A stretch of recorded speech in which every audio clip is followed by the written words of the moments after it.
Ricky Rose, the time has come. Meech home. February 13th, get your tickets right now. It's going down. We know Florida gonna be there. Miami gonna be there. The legend himself gonna be in the building, making history. Meech, who else coming? The whole nation. Detroit, St. Louis, California, everybody. Atlanta, Georgia, ATL, stand up. Woo. We're gonna make history. Get your tickets right now. Guy, I don't think there's a bad guy. No, yes it is. Fuck that, Vlad. Let's talk about it. I think Meech is the one that made a mistake. No. No? You think 50? No. Lil Meech. No. Who am I forgetting now? Rick Ross knew perfectly damn well what he was doing and what that would lead to. And if he was a real friend to Meech. 50, who own your masters? Who own your masters? I buy your masters. You better shut up. I will buy your masters. Rick Ross straight up played Big Meech like a pawn in some $120 million hustle, and now 50 Cent is roasting the whole situation loud and clear. I do want to do a BMF film because you've been entertained by a lackluster, small budget series. Now it's time to do a big budget film. Which director?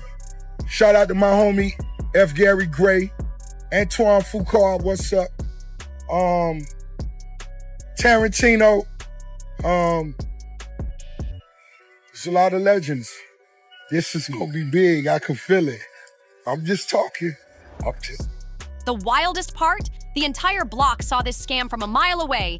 Everybody except Meech himself. Ross came dangling shiny movie deals, hyping up huge projects, talking that flashy talk to the streets. Meanwhile, he left Meech and his son looking stranded while he's still eating like a king in mansions, living fat off that image. And if you've been tuned into them whispers in the streets, you'd already know how this whole mess started.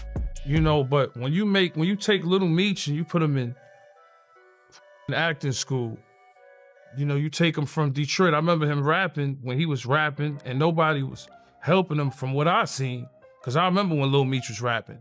Nobody helped him, and then 50 put him in acting school, kept it on the low, and he made all this money. See, when Big Meech stepped out of prison last October, the world thought the comeback of all comebacks was loading, a living legend back in the game. Everybody was waiting for fireworks. But instead of a power move, Rick Ross suddenly popped up, running his mouth heavy with promises. A $120 million film, massive projects, and fat deals lined up like dominoes. On paper, it looked like Meech was finally about to cash in on the empire his name built.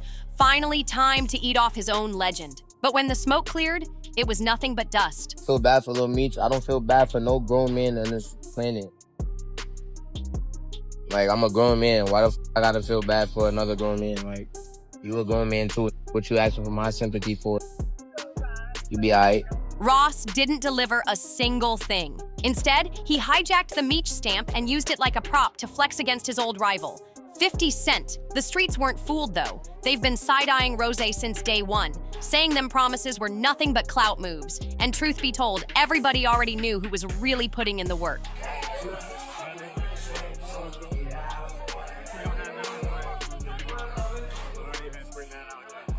50. He's the one bankrolling the BMF show, sliding Meech's son into acting classes, and opening them Hollywood doors for real. That's what really gave Lil Meech a career. 50 backing him solid. Meanwhile, Ross came through with nothing but empty hype and a PR boost that fizzled quick. Guy, I don't think there's a bad guy. No, yes it is. That, Vlad, let's talk about it. I think Meech is the one that made a mistake. No. No? You think 50? No. Lil Meech. No. Who am I forgetting now? Rick Ross knew perfectly damn well what he was doing and what that would lead to. And if he was a real friend to Meech, unless he was looking to get 50 out the way, he would have dealt with Meech in the shadows, because he knows me and this dude who is gonna react if he sees me dealing with this dude that he has business with. And there was a lot of business left to be done, right? Rick Ross, bro, could have done whatever he was gonna do in the shadows if he really honored and respected Meech. Trust me, Meech wished none of this was going on. But here's the crazy part. Meech leaned closer to Ross, ignoring the man who actually kept him afloat. That move didn't sit right with insiders at all. Tony Yayo even called it out, said straight up, no sugarcoating, 50 been riding with Lil Meech since day one. Now the whispers in the street say Meech is starting to feel the heat. He's frustrated, pockets looking light, and slowly realizing Ross linked up with him for just one reason, to keep poking at 50.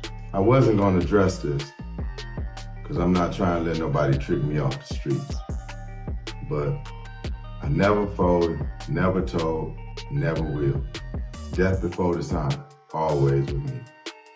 So I'm doing this for my loved ones and the support of my friends and family. It wasn't about loyalty, it wasn't about respect.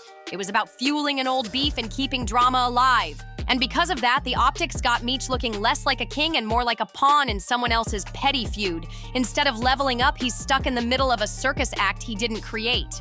That's when 50 decided he'd had enough of staying quiet, and he went straight to his troll playbook. Have you ever seen anybody confront Rick Ross about you?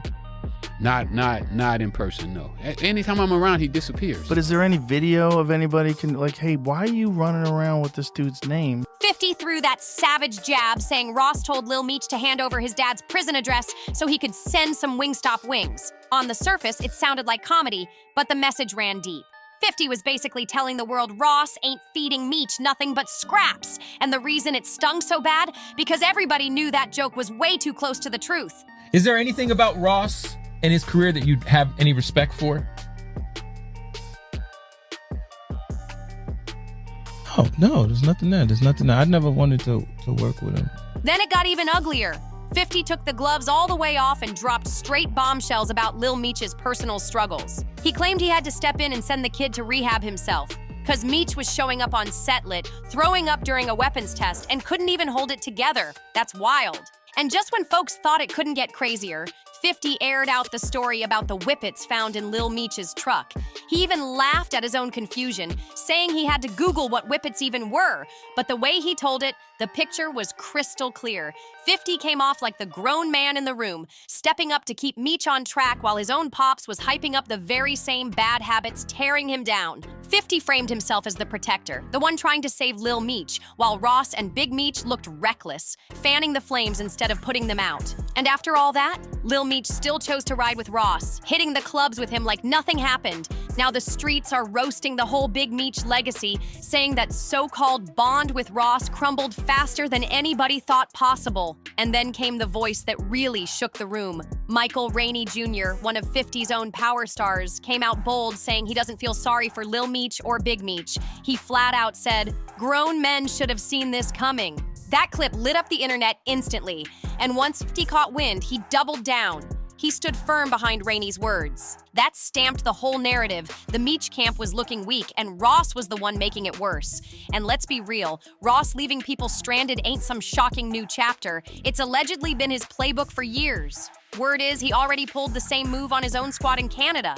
Left his boys to get jumped while he dipped out, then popped back up later acting like it was all some test of strength. Cold. But according to folks in the know, that's Ross's MO from day one. Slick, grimy moves dressed up as strategy. Even Whack 100 couldn't hold his tongue. He blasted Ross as the real villain behind the scenes, saying flat out Ross was never a true friend to Big Meech, just a chess player using him as a pawn to throw shade at 50. Whack said if Ross was really serious about helping Meech, he would have moved quiet, kept it private, and built something solid behind the curtain. But instead, Ross made sure the cameras were rolling. He turned it into a spectacle, all about his own shine, his own name glowing brighter. That move told the whole story. Ross wasn't ever in it for Meech. He was in it for himself from the jump.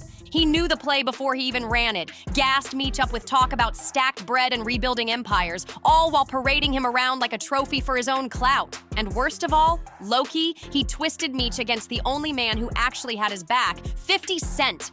And when the smoke cleared, it was nothing but empty air. Ross ghosted on Meech, left him dangling with no follow-through, and the hype vanished overnight. Suddenly, the truth was impossible to ignore.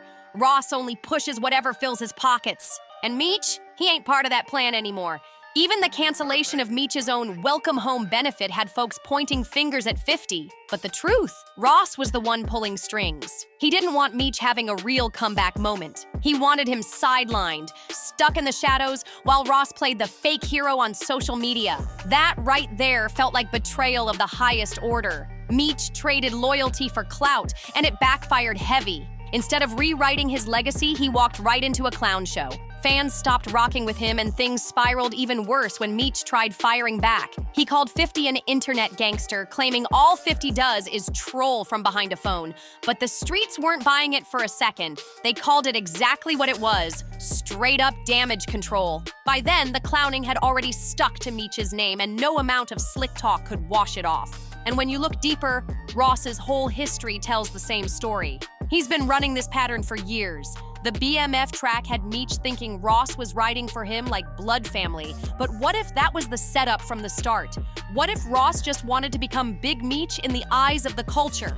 Think about it. It fits perfect. Ross built his rap brand off names that weren't even his to begin with. That's not rumor. It's documented. His entire rap persona came straight from the real Rick Ross, a major player who was locked up while Rose was out here running wild with his identity. And when the real Rick Ross touched ground again, he called Rose out and even tried to sue him over it. Ross pulled the same move with Larry Hoover, dropping the man's name in lyrics while he was locked behind bars, stacking clout and dollars off a legacy that wasn't his. Same play, different name.